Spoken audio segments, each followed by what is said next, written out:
here's what I was going to talk about, like the insidious nature of people taking advantage of the void in discourse from like liberal and left advocates. Well, not left advocates, but like liberal advocates for the Palestinian emancipatory movement, has created this unique media landscape where like Nick Fuentes is coming across as like one of these major anti-Israel voices.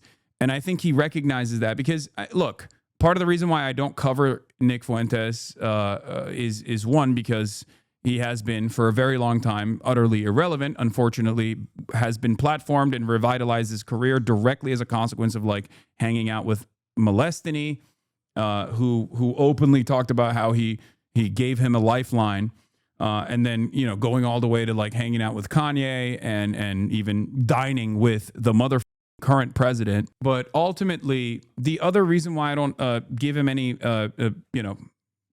any platform whatsoever on this broadcast is because like he is a very dangerous orator, but a decent room reader as well, which is kind of insane to say about a dude who has in the past like obviously denied the Holocaust. So 6 million cookies, I don't buy it. And I assume he still does to this day. Do you feel the same amount of empathy for the children in the Holocaust as you do for the children in Gaza today? Yeah, I mean, to the extent that that's real. And not only that, but also has, you know, talked about like miscegenation being equivalent to like a white person marrying or having sex with an animal. You know, race mixing, he says, is the equivalent of bestiality. You know, there is a target-rich environment. I mean, he has said a bunch of insane shit, right? But in the last couple of months, especially in the last year or so, he has become this figurehead that is a bold, loud, and proud anti-Israel voice. And in the process, a lot of the MAGA influencers, and he's also like criticized Donald Trump a lot. He criticized Donald Trump a lot as well, and he still continues to do so, saying Donald Trump is not aggressive enough with his mass deportation policies. But more so, if you look at this kind of stuff through the clip culture that we exist in, I explained it yesterday as like the bizarro HasanAbi hater industrial complex, where like my haters spend a good deal of time clipping me out of context to make me seem like a bad person, to make it seem as though I have like really bad opinions, really reactionary opinions or whatever, right? If you want to present me in a negative light to an audience that is reactionary, you point to some of the jokes that I make about, you know, leftist jokes that I make to say this, he's being sincere here. He wants to like kill all white people or whatever. If you want to make me look bad to like a pro-queer audience, you clip a weak moment of mine where I'm yelling at someone and you say he's transphobic. You want to clip me to a feminist audience. You go, he's gone to a brothel. Like there are, it's a target-rich environment, right? The opposite is being done for Nick Fuentes by his fans.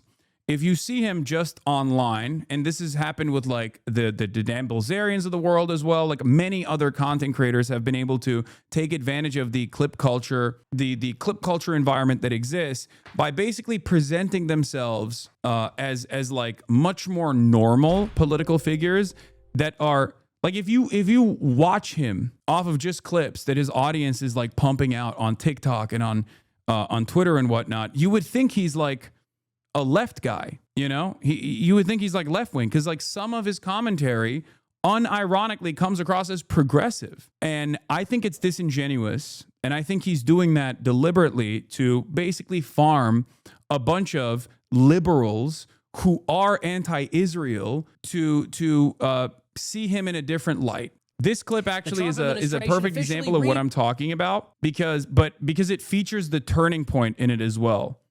Because if you clip him in the first half, you think he's being progressive. And then in the second half, he actually reveals his true nature. Let's take a look. Names the Department of Defense to the Department of War. Ooh, because as Trump says, we're not just on defense, we're also on offense.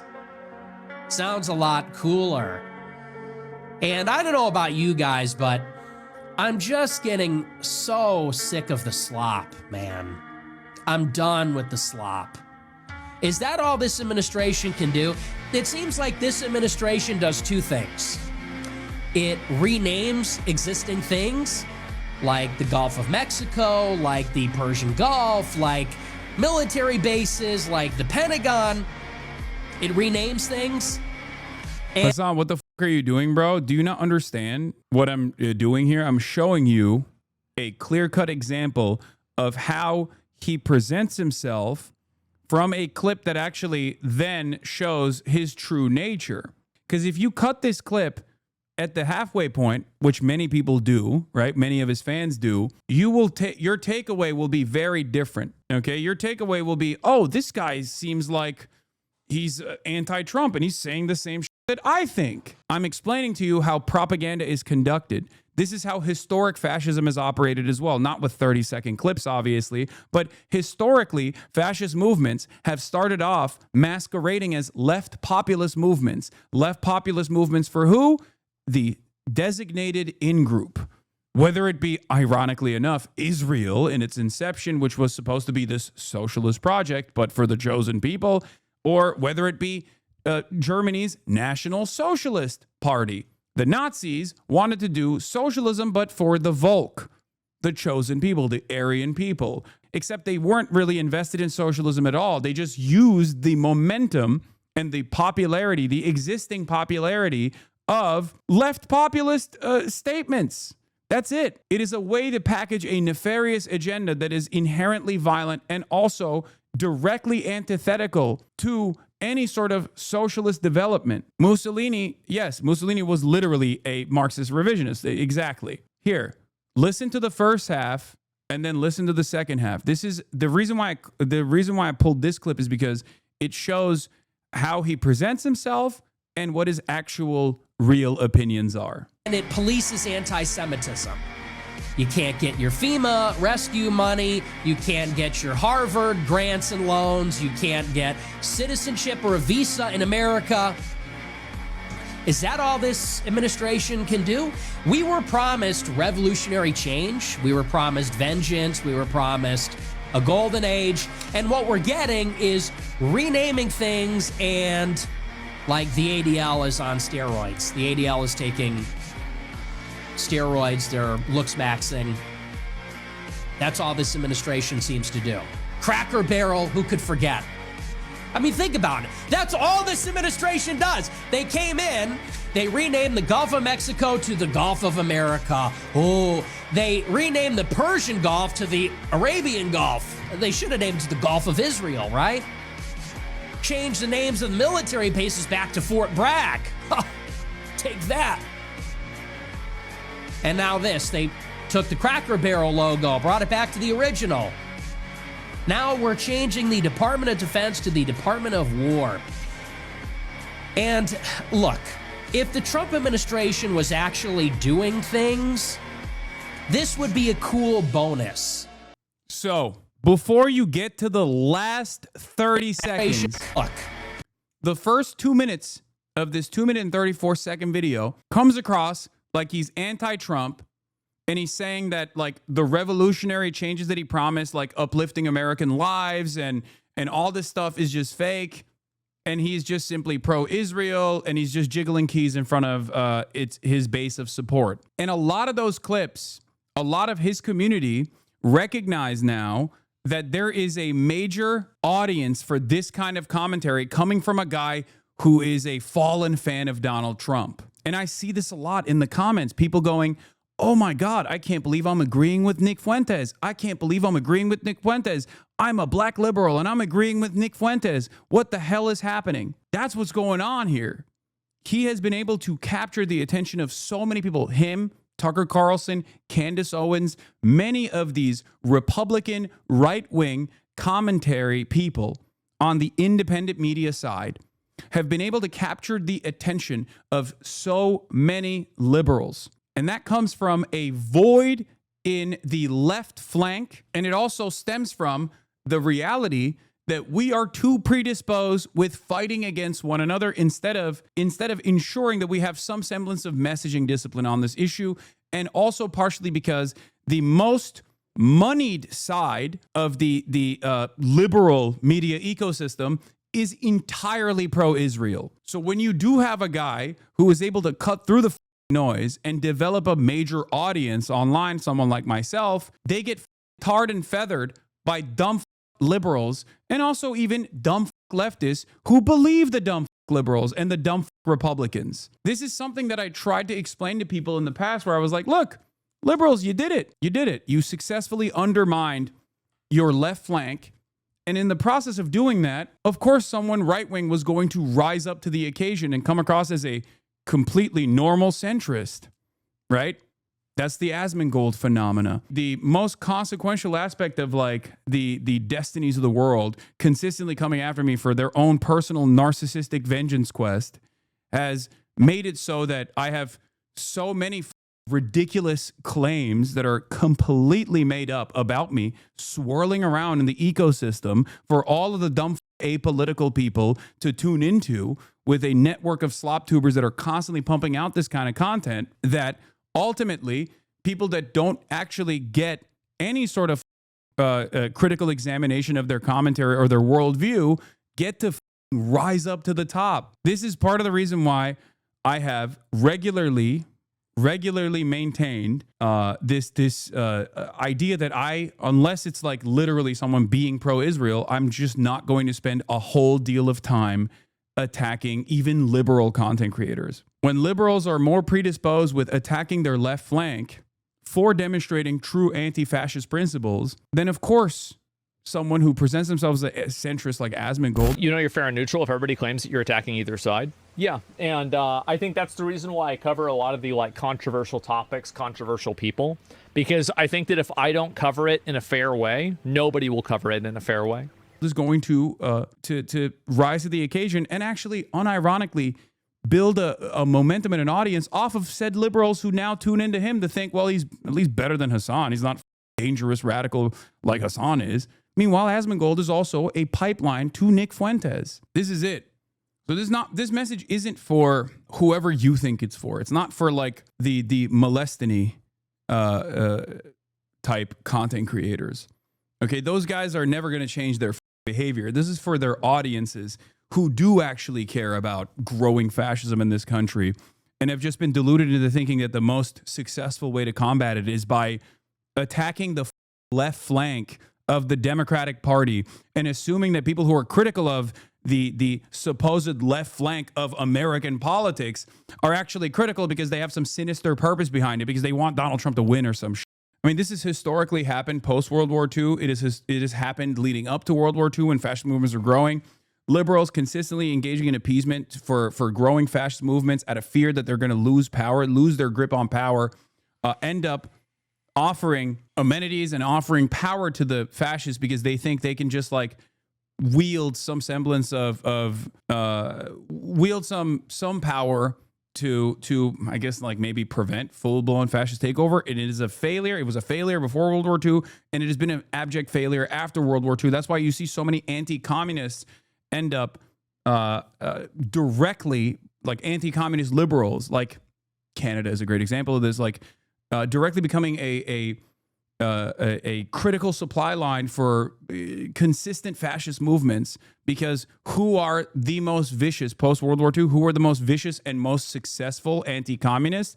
Fascists were. The ones that weren't killed or the ones that weren't arrested post-World War II, they were immediately activated by liberals who wanted to engage in a Cold War, by liberal capitalist democracies that wanted to engage in a Cold War against the real scary enemy and keep the real scary enemy, the USSR, at bay. This is real dangerous shit. Now that I showed you the first 2 minutes, let's see what his actual opinions are. If the Trump administration was actually doing things, this would be a cool bonus. And maybe you could make a defense for it. No pun intended. Maybe there's a case to be made for this. But if you're not doing anything, like take a look around.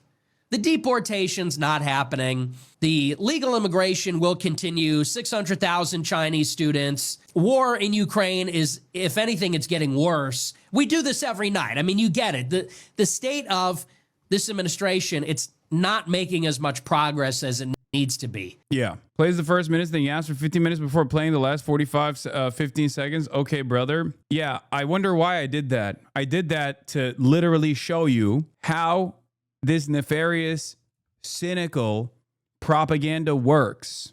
The first 2 minutes of it is all things that prime a liberal audience into finding Nick Fuentes, totally appropriate because his criticisms of Donald Trump are valid here in the first 2 minutes. The last 30 seconds, however, show his true perspective. Oh, Trump is not serious enough about the mass deportations. There are a million different videos like this all over TikTok.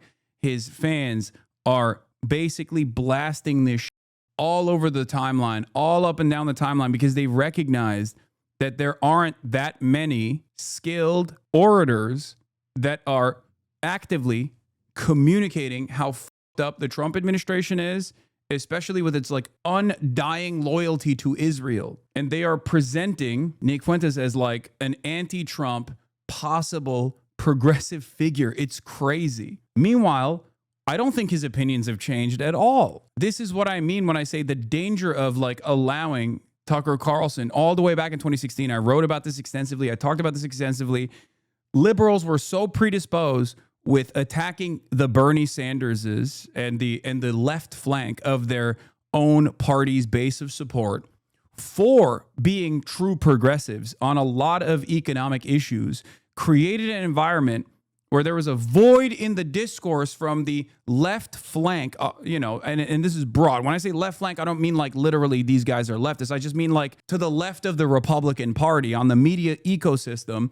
There were no voices that were actually channeling a true, earnest economic populist message. So Tucker Carlson took advantage of that on Fox News every night and presented himself as one of the only voices that was actually channeling left-wing economic populism. For years, he did this. And a similar thing is now happening with Israel. There's a reason why people think like, well, some of the most, visible, some of the most like, some of the loudest voices for Palestinian emancipation are right-wingers and far-right people. A lot of liberals also have this idea that these guys can be fixed, Meanwhile, they don't realize that in that process, they themselves are actually leaning into the nefarious part of his agenda, the nationalist message. Yeah, those people are just freaks. The whole look, anyone that has any genuine racial hatred, we have to just say there's something wrong with you. I understand not wanting to live around black people. I get it. And I understand when you see what black people do, some of them, I understand hating that. But this whole autistic racial, actual racialism, actual racial militant hatred, it is like a freak show, because that comes from an emotional place. It is one thing to say that, there are whites and blacks, and black people clearly are not on our level of development, and that's why they're struggling. That's why they're not integrating well, and that's why there are these problems. It's one thing to say that clinically, and it's one thing to see what they do and get frustrated by it and get angry about it. It's a whole other thing to have this persistent antipathy for vast groups of people. That is just a low IQ, a dysfunctional thing. And everything, but that doesn't make you mad. It's yeah, it makes me mad. I'm not filled with racial hatred for an entire group. Even the Jews, as much as justified as it would be. No. But even I do actually like a lot of Jewish people. I even though Jewish people have ruined my life in many ways and they do horrible things, I don't have a hatred for them as a group, and I could say nice things about them, But that comes from being a Christian. That's the kind of peace, and that's the kind of disposition that you can only have if you love God, if you truly have love in your heart for people. And it's no coincidence. It's always these pagans that harbor this intense animosity all the time. And if you have that, you really got to get over that. And that doesn't mean you need to stop being racist. It doesn't mean you got to stop being a quote unquote racist, but you got to let go of wrath. You have to let go of anger. You can't let that define you. His racial animosity stems from a totally reasonable anger that he feels born out of maybe even the structural undermining of black people. Do you understand how he is nefariously packaging just like regular ass racist opinions, but recalculating and restructuring it in a way where it like is supposed to make sense to the normie, to the average normie, while simultaneously casting people who have racial animus for, as he calls it, like autistic racial purity and race realism opinions. In this video, in this short video, he basically says that black people are undermined structurally, and it creates an environment where like they end up behaving in violent ways, and that creates resentment, and that's an understandable resentment to have. Of course, ultimately, this is not, ultimately, he doesn't even believe that. He does believe the racial purity politics. He's a Nazi. Like he is still saying that there is a genetic component associated with it, but you shouldn't be super mad ultimately about it. Like this is why he's a dangerous propagandist ultimately, because he is trying to normalize the eugenicist perspectives that he has in a way that can go either way, where you can just like, where he gives himself like a level of plausible deniability by saying like, I'm not like those kinds of racists, when he very clearly is those kinds of racists. Jews are running society. Women need to shut the fuck up. Blacks need to be imprisoned for the most part. And we would live in paradise. It's that simple. It's literally that simple. Look, I know this is like Mr. Based, okay? I know this is Mr. Based on the phone. But the older I get, the more I realize it is really this simple. We need white men in charge of everything again. That's it.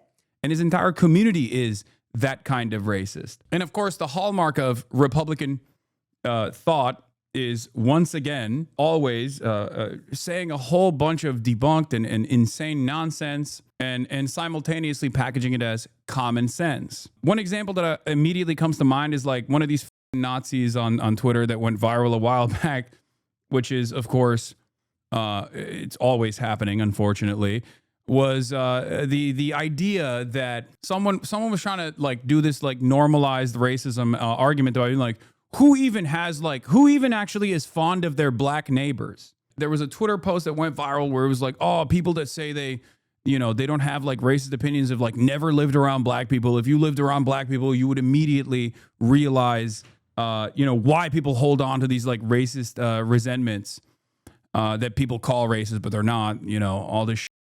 And it went viral on Twitter first in like the neo-Nazi circles. And then people started like quote retweeting it and being like, dude, what the f are you talking about? Because like, while something might come across as like common sense, depending on how insane your immediate circle online is, and while certain kinds of narratives can be boosted by other people, especially at a time when like there's unprecedented virality for right-wing neo-Nazi type sentiments on Twitter, ultimately in the real world, the common sense narrative is not living around black people is a terrifying prospect and it's really f***ed up, especially for diverse environments like major cities in this f***ing country where you do live around a lot of black and brown people in a diverse environment. It's so stupid. It's an incredibly stupid statement. You're childish. You're like a baby. You're afraid of people that you have never actually lived around from afar. Because if you did, you would realize that there is no genuine resentment or fear against your neighbors. And the same goes for undocumented migrants as well. People think like undocumented migrants are like a special subcategory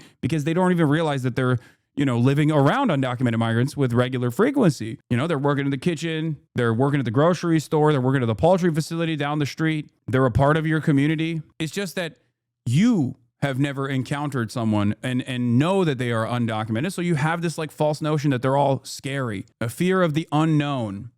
And the internet is bricking your brain.